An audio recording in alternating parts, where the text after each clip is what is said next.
बुद्धरत्न, धम्मरत्न, संघरत्न या तीन रत्नांना त्रिवार अभिवादन करतो।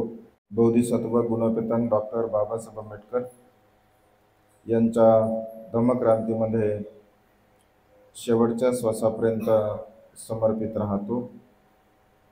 आज या मंगलमय प्रसंगी आपल्या सारनाथ बुद्धविहार वाघनगर जळगाव येथे उपस्थित असणारे सर्व श्रद्धासंपन्न उपासक उपासिका, तद्वतच प्युरिटी ऑफ माइंड या यूट्यूब चॅनलच्या द्वारा धम्मदेशना श्रवण करून अनंत आणि असीम असं पुण्य संपादन करणारे सर्वच श्रद्धासंपन्न उपासक उपासिका, आपणा सर्वांच्या प्रती अनंत अनंत मंगलकामना मंगलमैत्री भावना व्यक्त करतो व तुम्हा सर्वांच्या हितासाठी, सुखासाठी आणि कल्याणासाठी तथागतांच्या श्रेष्ठ धम्मदेशनेला प्रारंभ करतो। आपण सर्वांनी शांत चित्ताने, एकाग्र चित्ताने तीन रत्नांच्या प्रती श्रद्धाभाव उत्पन्न करून तथागतांच्या श्रेष्ठ धम्मदेशनेला श्रवण करायचा आहे, ग्रहण करायचा। या मंगलमय प्रसंगी या वर्षावासाच्या पवित्र अशा कालखंडामध्ये तथागतांच्या श्रेष्ठ धम्मदेशनेला आपण गेल्या 3 दिवसापासून श्रवण करत आहात। आजचा हा आपला 4था दिवस आहे आणि या 4थ्या दिवशी ठरल्याप्रमाणे आज आपण पहिली गाथा आज बघणार आहोत। जसं आपण वंदना सुरू करताना नेहमी असं म्हणत असतो, अरहं सम्मा संबुद्धो भगवा बुद्धं भगवंतं अभिवादेमि।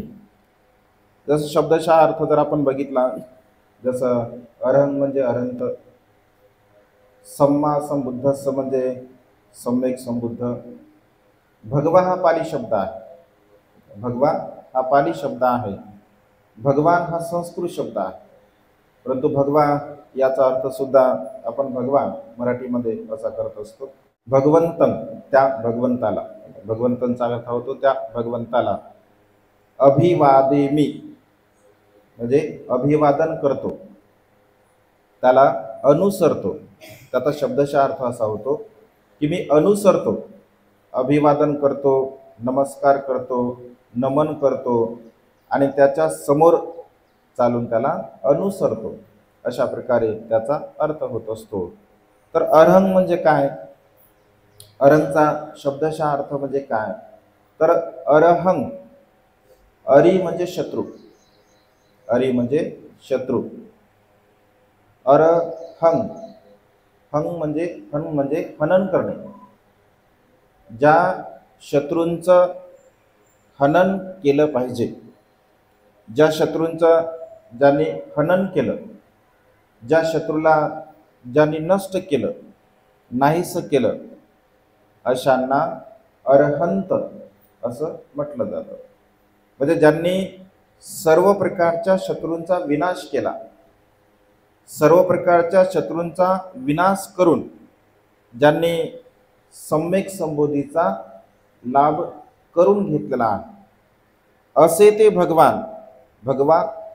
भगवान म्हणजे भग्ग रागो, भग्ग दोषो, भग्ग मोहोती भगवा, ज्यांनी रागाला नष्ट केलं, द्वेषाला नष्ट केलं, मोहाला नष्ट केलं, असे ते भगवान। अभिवादेमि त्या भगवंताला मी अनुसरतो, त्या भगवंताचं मी अभिवादन करतो। मग अरी शत्रू कोणते कोणते शत्रू आहेत, विशेष रूपाने मनुष्याच्या जीवनामध्ये भगवंत असे म्हणतात की ज्याला आध्यात्मिक स्वरूपामध्ये आणि बाह्य स्वरूपामध्ये जे शत्रू असतात, जसं राग आहे, द्वेष आहे, लोभ आहे, मोह आहे, मीपणा, अहमपणा, गर्व ईर्ष्या, मत्सर, मद हे सर्व प्रकारचे मानवी मनामध्ये उत्पन्न होणारे सर्व प्रकारचे शत्रू आहेत असं भगवंतांनी म्हटलं आहे मानसिक दृष्टिकोनातून. मग हे सर्व प्रकारचे जे शत्रू एकत्र येतात, हे सर्व प्रकारच्या शत्रूंचा समूह होत असतो. कारण याला मार्ग आहे ना कोणीकडून तरी येण्यासाठी. जसं या घराला म्हणजे आपल्या विहाराला किंवा आपल्या घराला हवा येण्यासाठी खिडक्या असतात. आपण आपल्या विहाराला खिडक्या, दरवाजा हे सर्व काही बनवत असतो. तर या मानवी मनामध्ये राग उत्पन्न होण्यासाठी, द्वेष उत्पन्न होण्यासाठी, मोह उत्पन्न होण्यासाठी कोणते द्वार आहे, कोणता मार्ग आहे, कोणत्या अवस्थेने हे सर्व प्रकारच्या विकाराचा आपण संग्रह करत असतो. तर त्या 3 प्रकारचे मार्ग आहेत. मानवी मनामध्ये विकार उत्पन्न होण्यासाठी 3 प्रकारचे मार्ग भगवंताने सांगितले, ज्याला कामतन्हा, भवतन्हा आणि विभवतन्हा असं म्हटलं आहे. म्हणजे कामतृष्णा, भवतृष्णा आणि विभवतृष्णा. जसं कामतृष्णेच्या संदर्भामध्ये आपण आजच्या देशनेमध्ये, यापूर्वीच्या देशनेमध्ये सविस्तर बघितलं. कामतृष्णामध्ये कामभाव, कामराग, कामविकार.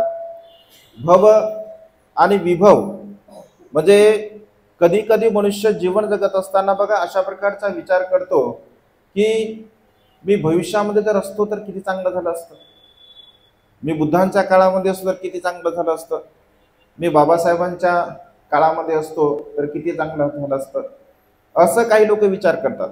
आजही लोक म्हणतात की बाबासाहेब जर असते, बाबासाहेबांच्या चळवळीमध्ये बाबासाहेबांच्या सोबत आम्ही खूप चांगलं काम केलं असतं, खांद्याला खांदा लावून बाबासाहेबांच्या सोबत राहिलो असतो. असं काही लोक भूतकाळामध्ये जात असतात. म्हणजे भवतृष्णेमध्ये ते पडलेले असतात. जो भूतकाळामध्ये मनुष्य जातो, भूतकाळामध्ये विचार करतो, भूतकाळामध्ये तो रममान होत असतो, त्याला भवतृष्णा असं म्हटलं आहे. विभवतृष्णा, भविष्यामध्ये मनुष्य असा विचार करतो की मी अशा प्रकारचं करेल, तशा प्रकारचं करेल.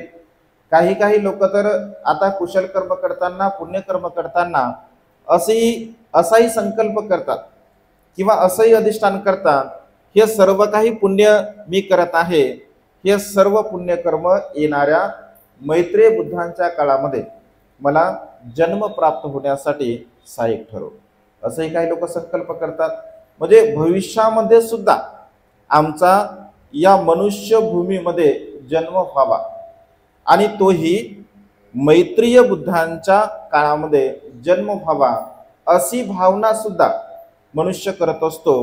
म्हणजे भविष्यामध्ये सुद्धा जीवन जगण्याची एक इच्छा, आकांक्षा मनुष्य मनामध्ये धारण करत असतो. भगवंत असे म्हणतात की या 3ही प्रकारच्या तृष्णेच्या द्वारा आपल्या जीवनामध्ये अनंत असं दुःख उत्पन्न होत असते. जसं कामतृष्णेचं दुःख वर्तमान काळामध्ये आपल्याला भेटत असते, पण भूतकाळामध्ये जर समजा आपण विचार केला, कधी कधी बघा आपण असा विचार करतो की अरे माझं जीवन तर खूप चांगलं होतं. जसं समजा आपल्या जीवनामध्ये परिवर्तन झालं, आपलं जीवन म्हणजे बदललं आणि अत्यंत आपण सुखामध्ये आहोत. म्हणजे एवढं सुखामध्ये आपण आपलं जीवन जगत आहोत, म्हणजे यापूर्वीचं की अत्यंत सुखामध्ये कुठल्याही प्रकारचं दुःख आपल्या जीवनामध्ये आपल्याला आलं नाही. आणि एकाएकी आपल्या जीवनामध्ये असं काही परिवर्तन झालं की आपल्या जीवनामध्ये असंख्य दुःख, जे की आपल्याला अपेक्षित सुद्धा नव्हतं, अशा प्रकारचं दुःख आपल्या जीवनामध्ये निर्माण झालं. तर वर्तमान काळामध्ये तो मनुष्य अत्यंत दुःखपूर्ण अवस्थेमध्ये जीवन जगतो. का? कारण तो सतत विचार करत राहतो की मी भूतकाळामध्ये किती चांगल्या प्रकारचं जीवन जगत होतो, मी भूतकाळामध्ये कशा प्रकारचा सुखपूर्वक होतो, भूतकाळामध्ये ह्या सर्व प्रकारच्या गोष्टी माझ्या सोबत होत्या, ह्या सर्व सुखसुविधा माझ्या समोर लोळण घालवत होत्या. अशा प्रकारचं मनुष्य विचार करत असतो. म्हणजे भूतकाळामध्ये घडलेल्या ज्या काही घटना आहेत, त्या घटना सुखाच्या असतील किंवा दुःखाच्या असतील, सुखद असतील किंवा दुःखद असतील, त्या घटनेचा विचार जर आपण केला तर वर्तमान काळ सुद्धा आपला खराब होत असतो. वर्तमान काळ सुद्धा आपला दुःखपूर्ण अवस्थेमध्ये आपण जगत असतो. आणि त्यामुळे भगवंत असे म्हणतात की भूतकाळामध्ये जर तुम्ही विचार करत असाल, भूतकाळामध्ये तुम्ही जात असाल, भूतकाळामध्ये तुम्ही जीवन जगत असाल, कारण बऱ्याचशा गोष्टी भूतकाळामध्ये मनुष्याच्या असतात. जसं कधी कधी मनुष्य आरशामध्ये बघताना जर समजा तो ऊर्ध्वत्वाकडे वळत असेल तर तो सहज विचार करतो की मी तारुण्यामध्ये सुंदर होतो, रूपवान होतो, आणि सहज त्याला त्या ठिकाणी दुःख होत असते. एखादा बलवान मनुष्य असेल, त्याची शक्ती जर हळूहळू कमी होत असेल तर भूतकाळामध्ये जर तो स्वतःला बघत असेल तर तो विचार करतो की मी किती बलवान होतो. म्हणजे अशा प्रकारे आपल्या भूतकाळातल्या ज्या स्मृती असतात, ज्या आठवणी असतात, भगवंत असे म्हणतात की त्या स्मृतीच्या द्वारा, त्या आठवणीच्या द्वारा मनुष्य वर्तमान काळामध्ये जर विचार करत असेल तर त्या ठिकाणी तो दुःखाला प्राप्त होत असतो. आणि त्यामुळे भूतकाळामध्ये आपण कधीही विचार करू नये, कारण गेलेला दिवस पुन्हा कधीही येत नाही, गेलेली वेळ पुन्हा कधीही येत नाही. जसं म्हटलं जातं, ओठातून जेव्हा शब्द बाहेर निघतो, ओठातून शब्द जेव्हा आपण बाहेर टाकतो तर तो शब्द पुन्हा आपण वापस घेऊ शकत नाही. असं उदाहरण म्हणून जसं धनुष्यातून बाण सोडला तर पुन्हा तो येऊ शकत नाही. म्हणजे एकदा सुटलेली वस्तू पुन्हा आपण ती परत घेऊ शकत नाही. अगदी तशाच प्रकारे भगवंत असे म्हणतात की या संसारामध्ये भूतकाळामध्ये केलेले जे कर्म आहे, जर एखादा मनुष्य सुज्ञ असेल, एखादा मनुष्य बुद्धिवान असेल, ज्ञानी असेल, कारण हे जे कर्म असतात हे कर्म कधी कधी वर्तमान काळातले सुद्धा असतात आणि कधी कधी पूर्व कर्म सुद्धा असतात. बघा, कारण मनुष्य कधी कधी अकुशल कर्म करतो, वाईट कर्म करतो, पाप कर्म करत असतो, आणि त्या पाप कर्मामुळे, त्या अकुशल कर्मामुळे त्याला पुन्हा पुन्हा दुःख होत असते. आपल्या जीवनामध्ये पुन्हा पुन्हा तो दुःखाला प्राप्त होत असतो.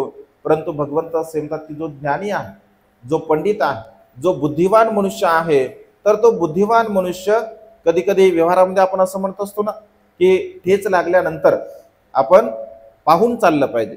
म्हणजे एखादी चूक जर आपल्याकडून झाली असेल तर ती पुन्हा पुन्हा पुन्हा पुन्हा चूक आपल्या जीवनामध्ये होऊ नये असा आपण विचार करतो. सुज्ञ लोक असा विचार करतात की ती चूक पुन्हा पुन्हा होऊ नये. आणि कधी कधी मनुष्य पुन्हा पुन्हा त्या चुका करत असतो, पुन्हा पुन्हा तेच कर्म करत असतो. कधी जाणून बुजून कर्म करतो आणि कधी अजाणतेपणे मनुष्य कर्म करत असतो. तर भगवंत असे म्हणतात की वर्तमान काळामध्ये तुम्ही अशा प्रकारचे कर्म जर तुम्ही करत असाल तर वर्तमान काळामध्ये त्या कर्माची आठवण करून, त्या कर्माचं पुन्हा पुन्हा तुम्ही स्मरण करून दुःखाला प्राप्त करत जाऊ नका. आणि त्यामुळे कधी आपण भूतकाळामध्ये विचार करू नये आणि भविष्य काळामध्ये सुद्धा आपण कधीही विचार करू नये. तर वर्तमान काळ आता सध्या या क्षणी माझ्या सोबत आहे, माझ्या जवळ आहे, आणि या वर्तमान काळामध्ये मी कशा प्रकारचे कुशल कर्म केले, पुण्य कर्म केले, किंवा कशा प्रकारचं कुशल कर्म मला करायचं आहे, पुण्यकर्म करायचं आहे, चांगल्या प्रकारचं कर्म करायचं आहे, याचं चिंतन मनन सातत्याने आपण आपल्या जीवनामध्ये केलं पाहिजे. कारण ह्या ज्या तृष्णा असतात, ह्या तृष्णा फार भयंकर असतात. बघा, म्हणजे तृष्णा ही साधी गोष्ट नाही आहे. म्हणजे या जन्मामध्ये असणारी ही तृष्णेची जी तहान आहे, ज्याला तृष्णा म्हणजे तहान असं म्हटलं जातं, की मनुष्याला वेगवेगळ्या प्रकारची तहान असते. भगवंत असे म्हणतात, अनेक जाती संसार संधा विसा अनेक विसंग गहकारकंग वे संता दुःखा जाती पुनंग पुनंग. या जन्मामध्ये, या संसारामध्ये अनेक वेळा मी जन्मग्रहण केलेला आहे. कशाच्या आधारे? या तृष्णेच्या आधारे, काम तृष्णेच्या आधारे, बहुतृष्णेच्या आधारे, विभव तृष्णेच्या आधारे. परंतु भगवंत असे म्हणतात की हे तृष्णे, कारण हे जे भगवंताचं वचन आहे, अनेक जाती संसारंग संधा विसा अनेबिसंग गहकारकंग वे संता दुःखा जाती पुनंग पुनंग. मी पुन्हा पुन्हा, पुनंग पुनंग म्हणजे पुन्हा पुन्हा, पुन्हा पुन्हा या दुःखामध्ये मी पडलो आहे. भगवंताला जेव्हा सम्यक संबुद्धीचा लाभ झाला, सम्यक संबुद्धीचा लाभ झाल्याबरोबर भगवंताच्या मुखातून हे वचन बाहेर आलं, ज्याला उदान असं म्हटलं जातं. उदान म्हणजे सहज सहज आपल्या मुखातून एखादा शब्द बाहेर येतो, सहज आपल्या मुखातून एखादं वाक्य बाहेर येत असते, तर त्याला उदान असं म्हटलं जातं. म्हणजे सहज परिस्थितीला अनुसरून मनुष्याच्या चित्तामध्ये सहज भाव उत्पन्न होत असतात. आणि भगवंताच्या मुखामधून सहज असे उद्गार निघाले आहे, ज्याला उदान असं म्हटलं आहे. पाली साहित्यामध्ये उदान नावाचा एक छोटासा ग्रंथ आहे, जे की भगवंताने प्रत्येक क्षणाला, प्रत्येक वेळेला भगवंताच्या मुखातून काही असे वचन निघाले आहे, त्या वचनाचा संग्रह केला गेला आहे. त्या संग्रहामध्ये हे पहिलं वचन आहे. भगवंत असे म्हणतात की अनेक जन्मामध्ये मी या तृष्णेसोबत आलो आहे, अनेक जन्मामध्ये या तृष्णेने मला जन्म घेण्यासाठी भाग पाडला आहे, परंतु हे तृष्णे मी तुला आता ओळखला आहे. हे तृष्णे आता मी तुला जाणला आहे. तुझं घर करणारी जे काही साधना आहे, गृहकारका म्हणजे घर करणारी जी काही साधना आहे, या सर्व प्रकारच्या साधनाला मी आता छिन्न विछिन्न केलेला आहे, आता नष्ट केला आहे, नेस्ता नाबूद केला आहे, पूर्णपणे त्याला नाहीस करून टाकला आहे. आता मात्र या संसारामध्ये बघा पुन्हा जन्म नाही आहे. जसं बुद्धाने त्या धर्मग्रंथामध्ये भगवान बोधिसत्व महामाईच्या गर्भामध्ये जेव्हा प्रवेश करत असतात, हे स्वप्नामध्ये महामाईच्या आपण वाचतो, तर तो म्हणतो की हे माता, या सृष्टीवरती या भूतलावरती माझा हा शेवटचा जन्म आहे, तू माझी माता होण्यासाठी तयार आहे का? तेव्हा महामाया एका शब्दाचाही विलंब न लावता हो असं म्हणते, आणि क्षणामध्ये महामायाचं स्वप्न त्या ठिकाणी म्हणजे भंग पावतं. म्हणजे माझा हा शेवटचा जन्म आहे अशा प्रकारे बोधिसत्व त्या ठिकाणी म्हणतात. आणि त्यामुळे या संसारामध्ये भगवंत असे म्हणतात की वर्तमान काळामध्ये आपल्या या तृष्णेच्या द्वारा उत्पन्न होणारा जो काही राग आहे, द्वेष आहे, लोभ आहे, मोह आहे, मीपणा, अहमपणा, गर्व, ईर्ष्या, या सर्व प्रकारच्या विकाराला आपण पूर्णपणे नष्ट केलं पाहिजे. जसं तृष्णा कशी असते बघा, म्हणजे उदाहरण दिलं भगवंताने. कधी कधी भगवंत उपमा देतात, उदाहरण देतात, कारण उदाहरणाच्या द्वारा मनुष्याला काही गोष्टी लवकर समजत असतात. म्हणजे तृष्णा पुन्हा पुन्हा कसे जन्म घ्यायला भाग पडत असते. जसं म्हणजे झाडाची उपमा दिली भगवंताने. जसं केळीचं झाड आहे, तुम्ही सगळे खानदेशामध्ये असल्यामुळे काय केळी तुमच्याकडे फेमस आहे. केळीचं झाड तुम्ही बघितलं, केळीच्या झाडाला जेव्हा आपण त्याचा घड काढतो, त्या झाडाला तोडतो, तर त्याच्या बाजूने काय होतं, पुन्हा दुसरे झाडं उगवतात, पुन्हा त्याला तोडल्यानंतर पुन्हा आणखी झाडं उगवतात. म्हणजे जसे जसे तुम्ही झाडं कापत असाल तसे तसे झाडं ते उगवत असतात, पुन्हा पुन्हा उगवत असतात. शेतकरी पहिल्यांदा पीक घेतो, दुसऱ्यांदा पीक घेतो, तिसऱ्यांदा पीक घेतो, परंतु चौथ्यांदा मात्र तो पीक काही घेत नाही. कारण पहिल्यांदा चांगलं येते पीक, दुसऱ्यांदा त्याच्यापेक्षा थोडं कमी येते, तिसऱ्यांदा मात्र एकदम कमी प्रमाणामध्ये जशी केळी पाहिजे तशा प्रकारची येत नाही. आणि तो विचार करतो की आता याला पूर्णपणे नष्ट केलं पाहिजे, नाहीस केलं पाहिजे. तर तो जो काही केळीचं झाड आहे, तो जो काही तिथला घड आहे, ती जागा आहे, तर त्या 1-1.5 फुटापर्यंत तो शेतकरी पूर्णपणे त्याला खणून काढतो आणि एक ना एक मूळ त्या झाडाचं एक ना एक मूळ तो बाजूला काढतो, बाजूला फेकून देतो. परिणामतः मात्र तिथे पुन्हा झाड उगवत नाही. जर चुकून हुकून एखादी मुळी राहिली समजून घ्या, तर कधी कधी दुसऱ्या पिकामध्ये सुद्धा केळीचं झाड उगवताना आपल्याला पाहायला मिळते. अगदी तृष्णा भगवंत असे म्हणतात की अशीच आहे. म्हणजे जोपर्यंत या तृष्णेला मुळी जाळीसह तुम्ही नष्ट करत नाही, नेस्ता नाबूद करत नाही, छिन्न विछिन्न करत नाही, तोपर्यंत या तृष्णा पुन्हा पुन्हा जन्म घेण्यासाठी आपल्याला सहाय्यक ठरत असतात.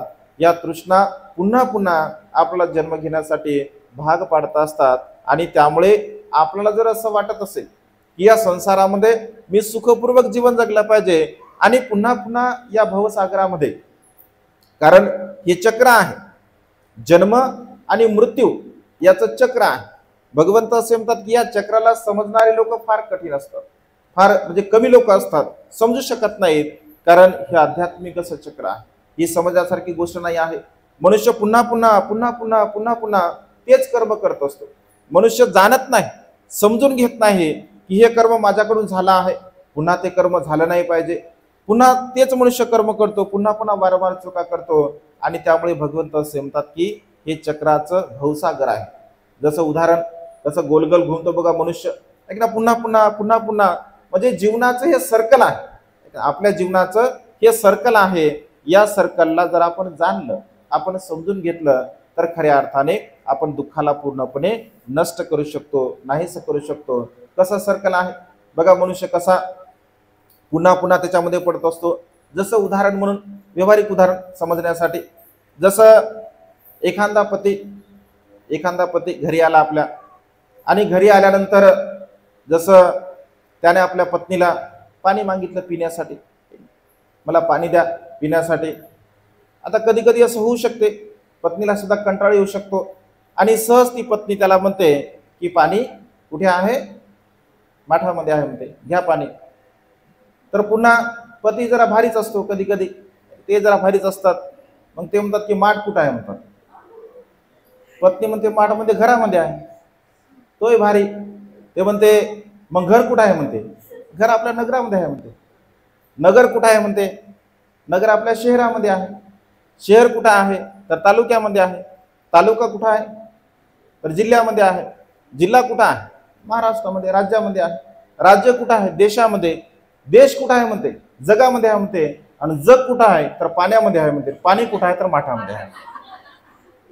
गोल गोल गोल गोल गोल गोल गोल गोल आपण फिरत असतो का, कारण जाणत नाही ना, आपण त्याला समजून घेत नाही. त्याची जी सत्यता आहे ती सत्यता मनुष्य समजून घेत नाही आणि पुन्हा पुन्हा पुन्हा पुन्हा पुन्हा पुन्हा तेच कर्म मनुष्य करत असतो. आणि त्यामुळे भगवंताने असं म्हटलं की अनेक जाती संसार, या संसारामध्ये अनेक जन्मापर्यंत मी दुःख असं भोगलं आहे.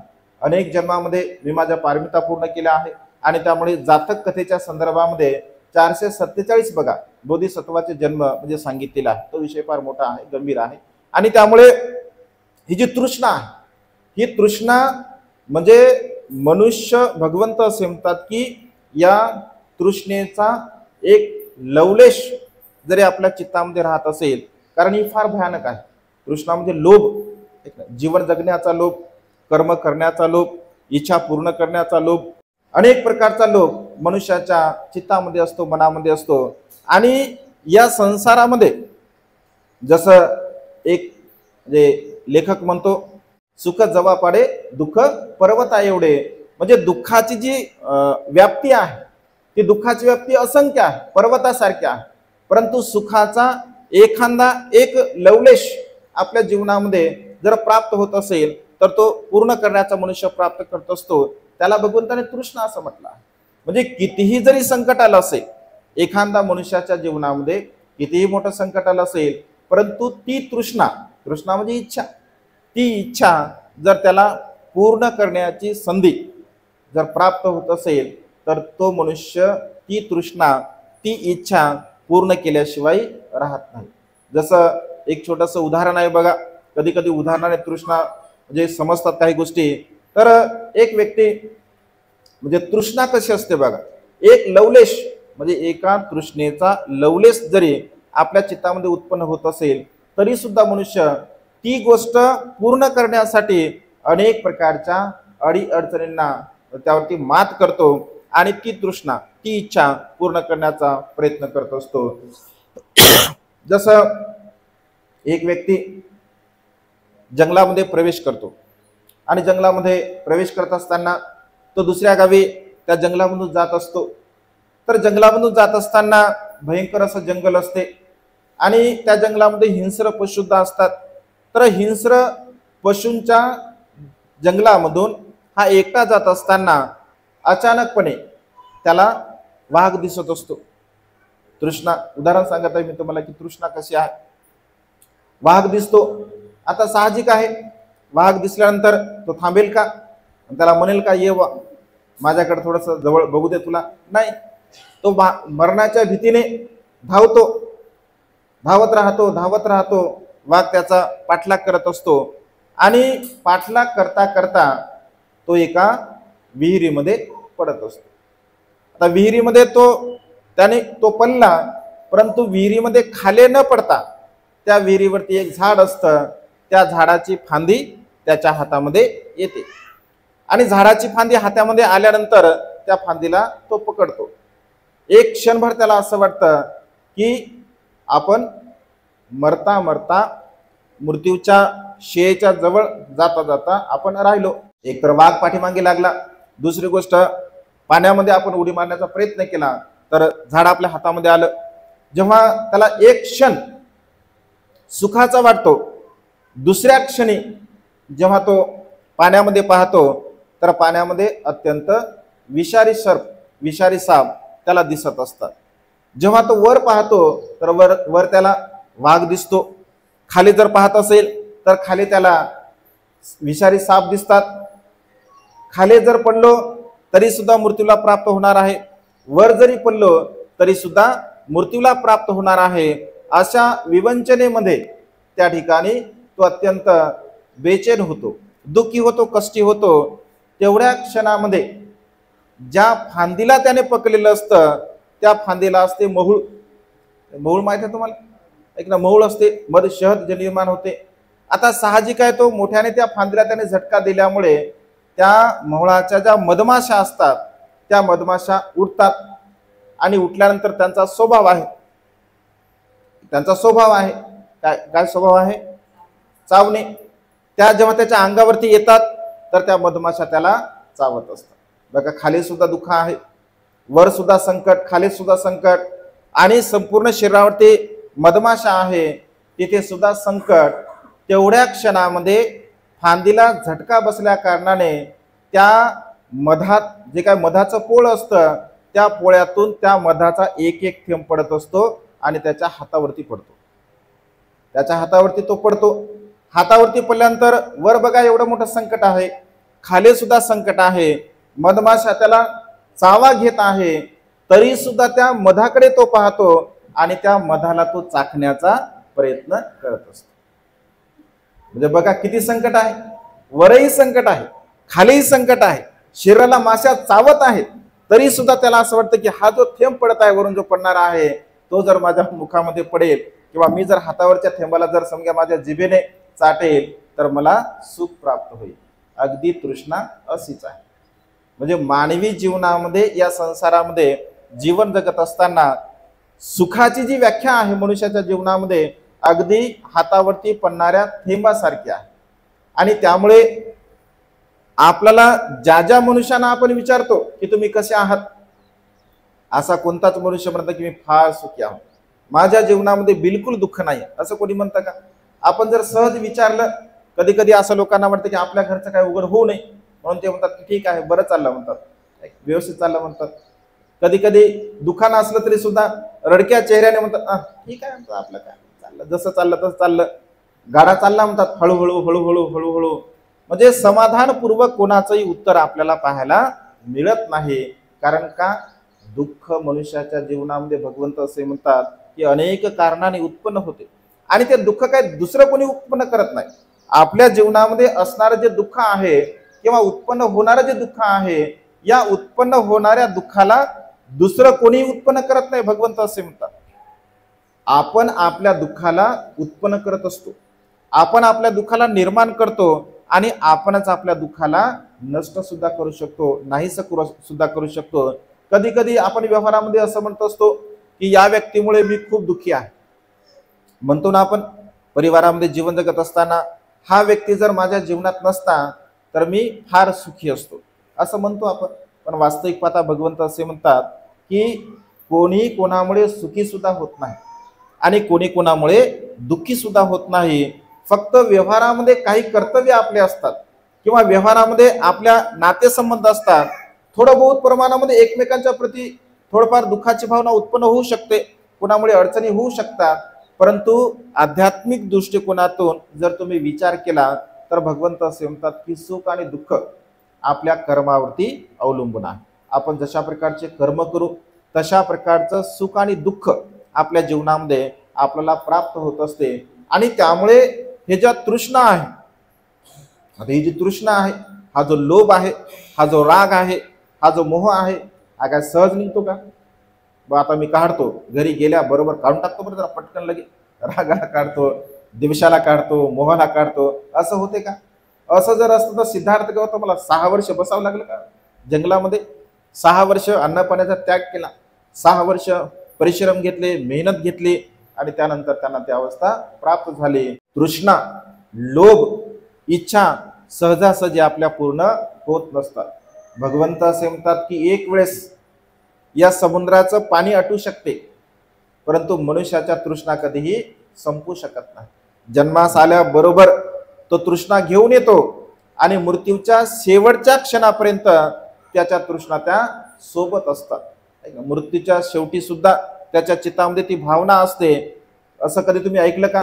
कधी तुम्ही असं जाणलं का की एखादा वृद्ध मनुष्य आहे, आजाराने ग्रस्त आहे, 1 वर्ष 2 वर्ष 3 वर्ष, आणि अशा मनुष्य कधी म्हणेल का की ठीक आहे आता माझं जीवन आता पूर्ण झालं, ऐकलं, मी आता खूप सुखपूर्वक जीवन जगलं आणि आता मी जर मृत्यूला प्राप्त झालो किंवा मी मेलो तरी सुद्धा मला काही फरक पडणार नाही, असं कोणी म्हणतं का? बिलकुल नाही म्हणत. त्याला असं वाटतं की आणखी थोडं ठीक आहे, म्हणजे पाणी जरी पित नसेल, अन्न खातही नसेल, 1 चमच टाका ना म्हणते, एक चमच का होईल, ऐक नाही, सूप द्या, नारळाचं पाणी द्या, म्हणजे काहीतरी द्या पण मला जगू द्या, 8 दिवस जगू द्या, महिना जगू द्या, 2 महिने जगू द्या. भगवंत असे म्हणतात मनुष्य मृत्यू, मनुष्याला मृत्यू हा कधीही प्रिय वाटत नाही, अप्रिय वाटत असतो, परंतु मृत्यू तर सत्य आहे.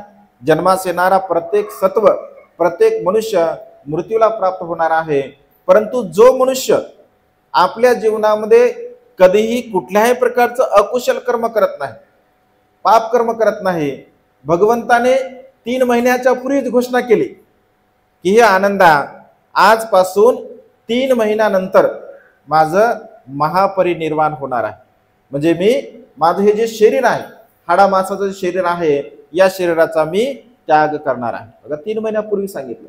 म्हणजे जे अहंत असतात, जे दुःखमुक्त असतात, किंवा जे मनुष्य आपल्या जीवनामध्ये कधी अकुशल कर्म करत नाहीत, अकुशल कर्म जर केलंच नसेल तर पश्चाताप होण्याची वेळ येत नाही किंवा दुःख करण्याची वेळ सुद्धा येत नाही, आणि तेव्हा मनुष्य सुखाने मरत असतो. जे पुण्यकर्म करतात, जे कुशल कर्म करतात, चांगले कर्म करतात, तर ते मनुष्य सुखाने मरत असतात, परंतु अकुशल कर्म करणारा मनुष्य आपल्या जीवनामध्ये कधी सुखाने मरत नाही, कारण तो तृष्णेमध्ये असतो, इच्छेमध्ये असतो, आणि शेवटी शेवटी सुद्धा त्याच्या इच्छा असतात, आकांक्षा असतात, आणि त्या इच्छा असल्यामुळे त्याने जे कमावलेलं संपत्ती आहे त्याप्रती तृष्णा असल्यामुळे मनुष्य लवकर का मरत नाही, म्हणजे त्याला दुःख का होते? कारण त्याने ज्या मेहनतीने परिश्रमाने जे कमावलेलं असते, अगोदर जीवनभर कधी कोणाला देत नाही, काही काही लोक तर बिलकुल देणं म्हणजे विषयच नाही आहे, देण्याचा विषयच नाही, आणि शेवटी त्याला असं वाटतं आयुष्यभर कोणाला दिलं नाही, आयुष्यभर कधी कोणालाच दिलं नाही, पण आता सगळं सोडून जावं लागत आहे, त्याला दुःख होते, कारण त्याला असं वाटतं की एवढं मी कमावलं, एवढी मेहनत केली, एवढी परिश्रम केलं, हे सगळं काही मला सोडून जावं लागणार आहे, आणि त्यामुळे तो दुःखामध्ये पडतो, तृष्णा शेवटी शेवटी. आणि भगवंत असे म्हणतात की शेवटच्या चित्ताचा जो अंश जसा असेल, जे शेवटचं चित्त जसं असेल तशा प्रकारच्या त्या भवामध्ये मनुष्य पडत असतो. म्हणजे शेवटच्या क्षणी जर तुमचं चित्त प्रसन्न असेल, तुमचं चित्त आनंदी असेल, तर तुम्ही सुगतीला प्राप्त होऊ शकता. तुमचं चित्त जर शेवटच्या क्षणी म्हणजे तृष्णेमध्ये असेल, वासनेमध्ये असेल, रागामध्ये असेल, द्वेषामध्ये असेल, मोहामध्ये असेल, तर ते मात्र दुःखपूर्ण नरकगामी अवस्था मनुष्याला प्राप्त होऊ शकते. आणि कधी कधी कोणी लोक असा विचार करेल, आयुष्यभर वाईट कर्म करतो, शेवटी चांगलं होतं त्या भंतीजनक, शेवटी चित्त चांगलं ठेवायचं आहे की नाही, मग शेवटी मी चांगलं ठेवतो, असा जरी विचार करता होऊ शकते का? ते होऊ शकत नाही, कारण संस्काराचे एवढे परिणाम आपल्या चित्तावरती झालेले असतात, ही सहज आणि साधी सोपी गोष्ट नाही आहे. आणि त्यामुळे सातत्याने आपल्या जीवनामध्ये या तृष्णेला, या लोभाला, या इच्छेला आपण पूर्णपणे हळूहळू नष्ट करण्याचा प्रयत्न केला पाहिजे. ज्याच्या कमी इच्छा त्याचं कमी दुःख, ज्याच्या जेवढ्या अधिक इच्छा तेवढं त्याचं अधिक दुःख. म्हणजे जेवढ्या इच्छा आकांक्षा आपण निर्माण करेल तेवढं दुःख आपल्याला प्राप्त होते. जेवढ्या आपल्या इच्छा कमी, जसं भगवंत असे म्हणतात की भिक्षूंनो, माझ्या संपूर्ण भिक्खू संघामध्ये महाकाश्यप म्हणते अल्प भिक्षूंमध्ये अग्र आहे, अल्प इच्छाधारी, एकदम अल्प, केवळ एक वेळचं भोजन मिळालं बस, त्याच्यानंतर काहीही मिळालं नाही तरी काही हरकत नाही, म्हणजे अल्प इच्छाधारी. या संसारामध्ये अल्प इच्छाधारी होणं अत्यंत कठीण अशी गोष्ट आहे, कारण जे आहे, जसं आहे, जेवढा आहे त्यामध्ये जीवन जगणारे लोक फार कमी आहे. कारण आपलं असं वाटतं की हे पाहिजे, ते पाहिजे, असं पाहिजे, तसं पाहिजे, आणि त्यामुळे पुन्हा पुन्हा पुन्हा पुन्हा पाहिजे असल्यामुळे आपण त्या ठिकाणी दुःखाला प्राप्त होत असतो. त्यामुळे भगवंत असे म्हणतात सम्यक दृष्टीने आपण जाणलं पाहिजे, आपण समजून घेतलं पाहिजे, हे सर्व काही मला सोडून जायचं आहे, म्हणजे मी जी इच्छा करत आहे, आकांक्षा करत आहे, ज्या तृष्णेमध्ये माझं मन लागलेलं आहे, ही तृष्णा मला दुःखामध्ये घेऊन जाणारी आहे, तरी सुद्धा मनुष्य त्या ठिकाणी तशा प्रकारचा विचार करत नाही. त्याला त्या तृष्णेची हव असते. बघा, मी नेहमी उदाहरण सांगत असतो, जगाला जिंकणारा सिकंदर, नाव ऐकलं असेल सिकंदराचं. जगाला जिंकणारा सिकंदर तसा तो खूप विद्वान होता, म्हणजे पंडित होता, चतुर होता, तो कुशाग्र होता, शीघ्रकोपी सुद्धा होता आणि बलवान सुद्धा होता. म्हणजे जे लोक जरी त्या ध्येयाने प्रेरित असतात तरी त्यांच्यामध्ये काही चांगले गुण असतात. मृत्यूच्या समयी कधी कधी मनुष्याला काही गोष्टी समजत असतात आणि मृत्यूच्या समयी तो आपला जो सेनापती असतो त्या सेनापतीला म्हणतो की आता काही मी जगणार नाही. बघा, 3 गोष्टी तो सांगून गेला. तसं ते बुद्धाचं वचन आहे, म्हणजे भगवंताचं तत्वज्ञान आहे, पण त्याने सांगल्यामुळे त्याचं ते मानलं जातं, आहे की नाही. तर सिकंदर असा म्हणतो की सेनापतीला, मी जेव्हा मृत्यूला प्राप्त होईल, मी एवढ्या लोकांना मारलं, मी एवढ्या लोकांचा शिरछेद केला, मी एवढ्या लोकांना त्रास दिला की माझं मला सुद्धा माहीत नाही, आणि मी आता मृत्यूशयेवर आहे.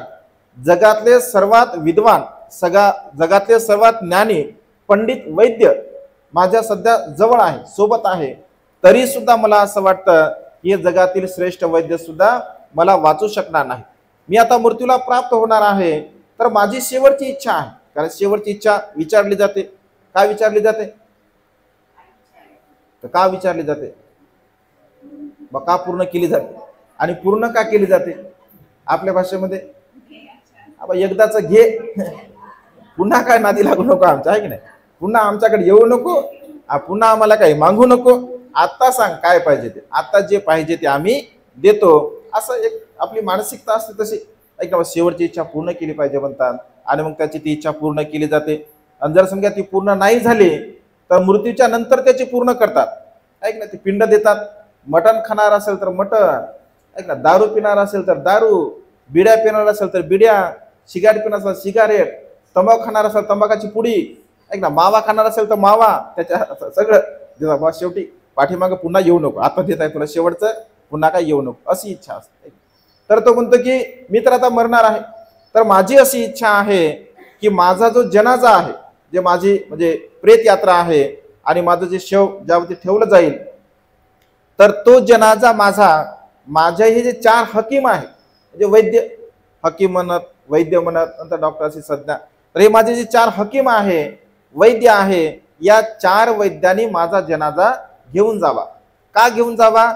जगाला कळू द्या, जगाला समजू द्या, हे 4 वैद्य जगामध्ये सर्वात विद्वान आहेत, ज्ञानी आहेत, पंडित आहेत, तरी सुद्धा सिकंदराचं एका दिवसाचं, एका घंट्याचं किंवा एका मिनिटाचं सुद्धा हे आयुष्य वाढू शकले नाही. जगाला हा माझा संदेश आहे की मनुष्य जन्मास आल्यानंतर मृत्यूला प्राप्त होतो.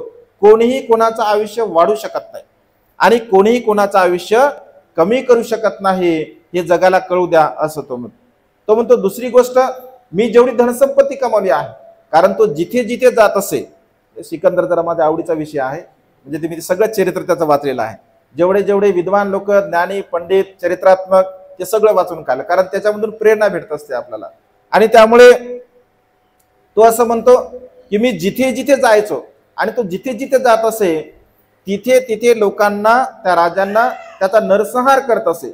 जो त्याला शरण गेला त्याचा तो मांडलिक राहत असे, म्हणजे त्याच्या अधिपत्याखाली तो राज्य करत असे, आणि त्याची संपूर्ण संपत्ती तो लुटत असे, आणि संपत्ती लुटून तो घेऊन जात असे.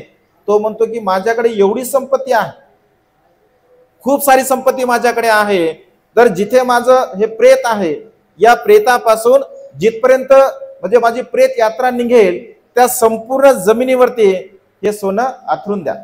का आथरून द्या? कारण ज्या सोन्यासाठी मी लोकांची हत्या केली, ज्या सोन्यासाठी मी लोकांना क्रूरतेने मारलं, मी छळलं, ते सोनं सुद्धा, ती धनसंपत्ती सुद्धा माझं एका दिवसाचं आयुष्य सुद्धा वाढू शकत नाही. ती सध्या या क्षणी माझ्यासाठी माती मोल आहे. संपत्ती, कारण संपत्तीमुळे वाद होतात, विवाद होतात, भांडण होतात, तंटे होतात, एकमेकांना मारलं जातं, एकमेकांची हत्या सुद्धा केली जाते. आई मुलांची सुद्धा हत्या करू शकते, मुलं आईची वडिलांची सुद्धा हत्या करू शकतात. कशासाठी? संपत्तीसाठी. ऐक ना, छोट्या छोट्या बांधावरून बघा, खेड्यापाड्यामध्ये भावाभावांमध्ये वाद होतो, विवाद होतो, भांडण होते, शेवटी कधी कधी हाणामारी सुद्धा होते, पोलीस स्टेशन सुद्धा होतं, केसेस होतात. म्हणजे अशा प्रकारे मनुष्य या संपत्तीसाठी, की जी संपत्ती आपल्याला सोडून जायची आहे, ज्या संपत्तीवरती आपला कुठल्याही प्रकारचा अधिकार नाही आहे, अशा प्रकारच्या संपत्तीसाठी मात्र आपण वाद करतो, विवाद करतो, भांडण करतो, तंटे करत असतो. म्हणजे मनुष्य समजून घेत नाही. संपत्ती असावी, परंतु त्या संपत्तीचा सदुपयोग सुद्धा भगवंत असे म्हणतात यथायोग्यपणे आपण केला पाहिजे. आणि सिकंदर म्हणतो की ही संपत्ती माझ्यासाठी माती मोल आहे. जगाला कळू द्या की संपत्ती मनुष्याला जीवन देऊ शकत नाही. तिसरी गोष्ट तो म्हणतो, जेव्हा मला या जमिनीमध्ये गाळल्या जाईल किंवा माझं प्रेत जाईल, तर त्या पेटीच्या वर माझे दोन्ही हात राहू द्या. दोन्ही हात त्या पेटीच्या वर राहू द्या. जगाला कळू द्या की जगाला जिंकण्यासाठी निघालेला सिकंदर जाताना मात्र जसा येताना मातेच्या गर्भातून खाली हाताने आला, जाताना सुद्धा तो खाली हाताने जात आहे. मग आपण व्यवहारामध्ये म्हणतो खाली हात आया तू खाली हात जाएगा. तरी सुद्धा हात भरभरूच राहतात. हात भरवण्याचा प्रयत्न करतो आपण. माहित आहे सगळं आपल्याला की खाली हाताने आलो आणि खाली हाताने जायचं आहे, तरी संधी भेटी की दोन्ही दोन्ही हाताने घेण्याचा मनुष्य प्रयत्न करत असतो. का? कारण तृष्णा आहे. का? कारण लोभ आहे. का? कारण इच्छा आहे. या तृष्णेच्या आहारी मनुष्य पडल्यामुळे पुन्हा पुन्हा या तृष्णेला तो प्राप्त करण्याचा प्रयत्न करत असतो. आणि त्यामुळे जे अरहंत असतात, अरहं सम्मा संबुद्ध, भगवंताने या सर्व गोष्टीला त्याग केलेला आहे. बोधिसत्वाने या सर्व गोष्टीचा त्याग केला, सम्मा संबुद्ध झाले, सम्यक संबुद्ध झाले, अरहंत झाले. रागाला नष्ट केलं, द्वेषाला नष्ट केलं, मोहाला नष्ट केलं, मीपणा, अहमपणा, गर्व, ईर्ष्या, वासना या सर्व प्रकारच्या विकारला तरी नष्ट केलं. सम्यक संबुद्ध झाले. ज्यांना राहण्यासाठी 3 महाल होते, उन्हाळ्यासाठी, हिवाळ्यासाठी, पावसाळ्यासाठी, हजारो स्त्रिया, तरुण स्त्रिया होत्या, मध्यमवर्गीय स्त्रिया होत्या, कुमारिका होत्या, वृद्ध स्त्रिया होत्या. स्वतःचं मनोरंजन करण्यासाठी त्याला अंतःपुर निर्माण केलं होतं. सर्व काही सुख उपभोगण्यासाठी होतं. परंतु या सर्व प्रकारच्या सुखाचा, भौतिक सुखाचा बोधिसत्वाने त्याग केला आणि आध्यात्मिक सुखाकडे ते वळाले. म्हणजे या सर्व प्रकारच्या तृष्णेला त्यांनी बोधिसत्व अवस्थेमध्ये सोडून दिलं होतं. आणि बुद्धत्व प्राप्त करताना मात्र जे काही आध्यात्मिक दुःख म्हणजे मार आहे किंवा आध्यात्मिक जे काही अरहंत होण्यासाठी जे विकार आहे, त्या सर्व प्रकारच्या विकाराला त्याने नष्ट केलं, नाहीस केलं. आणि पुन्हा त्यांचं जे चित्त आहे ते निर्मळ झालं, पवित्र झालं, अरहंत झाले. ते आपल्या सर्व प्रकारच्या शत्रूंना नेस्ता नाबूद केलं, नाहीस केलं, छिन्न विछिन्न केलं. अशा प्रकारचे जे अरहंत आहे, ज्यांचं चित्त निर्मळ आहे, परिशुद्ध आहे, ज्यांच्या चित्तामध्ये कोणत्याही प्रकारची तृष्णा नाही आहे, ज्यांचं चित्त अगदी पाण्यासारखं नितळ क्षार आहे, ज्यांचं चित्त पांढऱ्या शुभ्र वस्त्रासारखं असं परिपूर्ण आहे, पांढऱ्या शुभ्र आहे, अशा प्रकारच्या अरहंत सम्यक संबुद्धाला, जे की भगवान आहे, ज्याने रागाला भग्न केलं, ज्याने द्वेषाला भग्न केलं, ज्याने मोहाला भग्न केलं, विच्छिन्न विच्छिन्न केलं, अशा प्रकारच्या भगवंताला मी अभिवादन करतो. अशा प्रकारच्या भगवंताला मी नमन करतो. अभिवादे मी अनुसरतो. अभिवादन करणे म्हणजे काय? अनुसरणे. नाही तर फक्त वंदन केलं की संपलं, असं बिलकुल नाही. हा एक आदरभाव युक्त आहे. परंतु खऱ्या अर्थाने भगवंताचं अभिवादन करणे, खऱ्या अर्थाने भगवंताला जाणणे, भगवंताला समजून घेणे, त्याचा अर्थ भगवंतामध्ये असणारे जे गुण आहे त्या गुणाला जाणणे, त्या गुणाला समजून घेणे आणि त्यानुसार आपलं जीवन जगणे. अशा प्रकारच्या भगवंताला मी अनुसरतो असं म्हणतो. म्हणजे जे सम्यक संबुद्ध आहे, जे अरहंत आहे, जे भगवंत आहेत, अशा प्रकारच्या भगवंताला मी जाणतो, मी समजून घेतो, मी पाहतो. यथार्थ रूपाने, डोळस बुद्धीने या भगवंताचं मी दर्शन घेतो. यथार्थ रूपाने म्हणजे भगवंतामध्ये असणाऱ्या सर्व प्रकारच्या या गुणाला मी जाणतो, समजून घेतो, अशा प्रकारे भगवंताने म्हटलं आहे. आणि त्यामुळे या संसारामध्ये जीवन जगत असताना भगवंत असे म्हणतात की आपण जे काही अभिवादन करतो, नमन करतो, या भगवंताला मी नमन करत असतो. ज्यांच्याकडे सम्यक दृष्टी आहे, ज्यांच्याकडे सम्यक दृष्टी आहे तर तो अशा प्रकारच्या दृष्टिकोनाने अभिवादन करतील, नमन करतील. कारण अभिवादन करणाऱ्याची प्रथा अनेक आहे, ऐक ना, नमन करण्याची प्रथा अनेक आहे. अनेक लोक अभिवादन करतात, नमन करतात.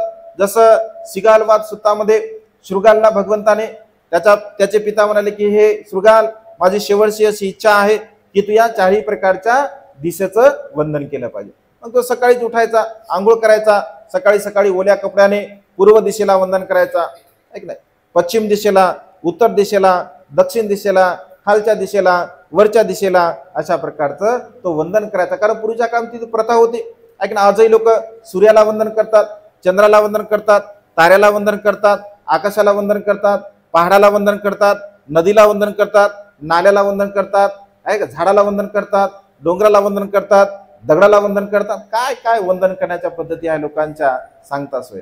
म्हणजे कुठेही अभिवादन करतात. कशाला अभिवादन करतात? हे अभिवादन कसं आहे? हे अभिवादन हे मिथ्या दृष्टीचं आहे. हे अभिवादन हे सम्यक दृष्टीचं नाही आहे. हे जाणून अभिवादन नाही आहे, दुसऱ्याने केलं म्हणून प्रथा चालत आलेल्या आहेत. म्हणून म्हणजे सर्व प्रकारे मनुष्य अशा प्रकारच्या दुःखाला प्राप्त होतो. सिगालवाद सुतामध्ये मागच्या वर्षामध्ये बघा, आम्ही सिगालवाद सुताच्या संदर्भामध्ये देशना दिली होती. आम्ही पवननगर विश्वशांती बुद्धविहारामध्ये जेव्हा वर्षावास केला तर डिटेलमध्ये पूर्व दिशा का आहे, पश्चिम दिशा का आहे, उत्तर दिशा कशाला म्हणतात, दक्षिण दिशा कशाला म्हणतात, खालची दिशाला कशाला म्हणतात, वरची दिशाला कशाला म्हणतात, या सर्व प्रकारच्या दिशेचं विस्तार रूपाने विश्लेषण केलं. आपल्या प्युरिटी ऑफ माइंड वरती, या चॅनलवरती जर तुम्ही जाल तर तुम्हाला नक्कीच, आता वर्ष म्हणजे लई पाठीमागची गोष्ट आहे, तर ज्यांची इच्छा असेल तर ते पाहू शकता. परंतु खऱ्या अर्थानं अभिवादन करणे, भगवंत असे म्हणतात की भगवंताने माता पित्याला दिशा म्हटलं आहे, पती पत्नीला दिशा म्हटलं आहे, मुला बाळाला दिशा म्हटलं आहे, नौकर चाकरांना खालची दिशा म्हटलं आहे, वरच्या दिशेला जे काही अरहंत असतात, दुःखमुक्त असतात, साधुमुनी असतात, संन्यासी असतात, यांना दिशा म्हटलं आहे. म्हणजे व्यवहारिक दृष्टिकोनातून भगवंत असे म्हणतात, ज्यांची सेवा करायची आहे, ज्यांना अभिवादन करायचं आहे, तर त्यांचं अभिवादन आपण केलं पाहिजे, त्यांची सेवा आपण केली पाहिजे. आणि त्यामुळे अभिवादनशीलता, अभिवादनशीलिस निच्चंग वड्ढापचायिनो चत्तारो धम्मा वड्ढंती आई वन्नो सुखं बलम. अभिवादनशील आपण असलं पाहिजे. अभिवादनशीलता ही नम्रता आपल्यामध्ये असली पाहिजे. अभिवादनशील असणारा मनुष्य, नम्र असणारा मनुष्य, वृद्धांची सेवा करणारा मनुष्य, चार गोष्टींचा तो लाभी होत असतो. आयु वन्नो सुखं बलम. जो अभिवादनशील असतो, जो भगवंताला अभिवादन करतो, भगवंताच्या धम्माला अभिवादन करतो, जाणतो समजून घेतो, संघाला अभिवादन करतो, जाणतो समजून घेतो, तर चार गोष्टीचा त्याला लाभ होत असतो. त्याला आयुष्याचा लाभ होतो, त्याला वर्णाचा लाभ होतो, त्याला सुखाचा लाभ होतो आणि त्याला बलाचा लाभ होतो. कोणाला नको आयुष्य? कोणाला नको आयुष्य? प्रत्येक मनुष्याला आयुष्य हवं आहे. कोणाला नको सुख? प्रत्येक मनुष्याला सुख हवं आहे. कोणाला नको बल? प्रत्येक मनुष्याला बल आहे. कोणाला नको वर्ण, सतेजता, प्रसन्नता कोणाला नाही आहे, तर सर्वांना ती हवी हवी आहे. आणि त्यामुळे आपण सम्यक दृष्टीने यथाभूत तथागतांच्या श्रेष्ठ सद्धमाला जाणून, भगवंताच्या गुणाला समजून घेऊन आपण त्या ठिकाणी अभिवादन केलं पाहिजे. आणि त्यामुळे रोज आपण म्हणत असतो, अरहं सम्मा संबुद्धो, अरहं सम्मा संबुद्धो भगवा बुद्धं भगवंतं अभिवादेमी. अशा प्रकारच्या भगवंताला मी वंदन करतो की ज्या भगवंताने सर्व प्रकारच्या तृष्णेला नष्ट केला, ज्या भगवंताने रागाला नष्ट केलं, द्वेषाला नष्ट केलं, मोहाला नष्ट केलं, अशा प्रकारच्या भगवंताला मी अभिवादन करतो. आणि अशा प्रकारचं अभिवादन आपण सातत्याने या जीवनामध्ये, मानवी जीवनामध्ये करण्याचा प्रयत्न केला पाहिजे. अशा प्रकारचं अभिवादन जर आपण समजून उमजून केलं, जाणून जर केलं, तर त्याचा लाभ, त्याचे कुशल कर्म, त्याचे पुण्यकर्म आपल्या जीवनामध्ये होत असतात. आणि त्यामुळे श्रद्धा संपन्न उपासक उपासकांनो, आपण सुद्धा आपल्या जीवनामध्ये या तथागतांच्या श्रेष्ठ धम्माला जाणावे, समजून घ्यावे आणि त्यानुसार जीवन जगण्याचा प्रयत्न करावा. अशा प्रकारची एक भावना तुमच्या प्रती व्यक्त करतो. तुम्हा सर्वांना आयुष्य, वर्ण, सुख आणि बल प्राप्त हो. तुम्हा सर्वांच्या इच्छित आणि पार्चित मनोकामना ढगातून मुक्त झालेला शीतल चंद्रमाप्रमाणे पूर्णत्वात जाऊ अशा प्रकारची मंगलमय आणि उदात कामना या ठिकाणी व्यक्त करून ही धम्मदेशना संपन्न करतो. सर्वांचं मंगल हो, सर्वांचं कल्याण हो, सर्वांना दीर्घायुष्य लाभ. बुद्धं नमामि, धम्मं नमामि, संघं नमामि.